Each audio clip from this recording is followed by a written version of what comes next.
আমি মোহাম্মদ শাহাদত হোসেন, রাজশাহী বিশ্ববিদ্যালয় ইসলামের ইতিহাস ও সংস্কৃতি বিভাগের 2016-17 বর্ষের একজন শিক্ষার্থী। আমি 2017 সাল থেকে হরিয়ান ইউনিয়ন বিএনপি শাখার ছাত্র বিষয়ক সম্পাদক পদে দীর্ঘদিন যাবৎ দায়িত্ব পালন করে আসছি। আমি এবং আমার পরিবার বিএনপির রাজনীতির সাথে সক্রিয়ভাবে জড়িত, কিন্তু কিছু কুচক্রী মহল সামাজিক যোগাযোগ মাধ্যমে আমার কিছু ভুয়া ভিত্তিহীন বানোয়াট কিছু ছবি ছড়িয়ে আমার ব্যক্তিগত ইমেজ নষ্ট করার চেষ্টা করতেছে। আমি বিগত ফ্যাসিস্ট আওয়ামী স্বৈরাচার সরকার বিরোধী আন্দোলন করতে গিয়ে 2013 সালে 2টি বিস্ফোরক মামলার আসামি হই, যেটা বোয়ালিয়া থানার মামলা নং 1402/13 এবং 14/598, এবং সে বিস্ফোরক মামলা দুইটায় দীর্ঘদিন যাবৎ আমি কারাবরণ করি।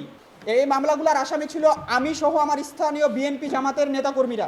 তৎকালীন সময়ের ছাত্রলীগের প্রেসিডেন্ট বাবুর সাথে আমার একটা ছবি ছড়ানো হয়েছে।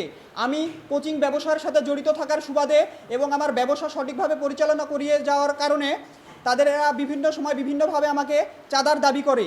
আপনারা সকলে অবগত আছেন, আওয়ামী সরকার থাকা অবস্থায় বিভিন্ন প্রতিষ্ঠান চালানোর ক্ষেত্রে কিভাবে চাঁদা দিয়ে তাদের সাথে লিয়াজু মেনটেন করে চলতে হয়েছে।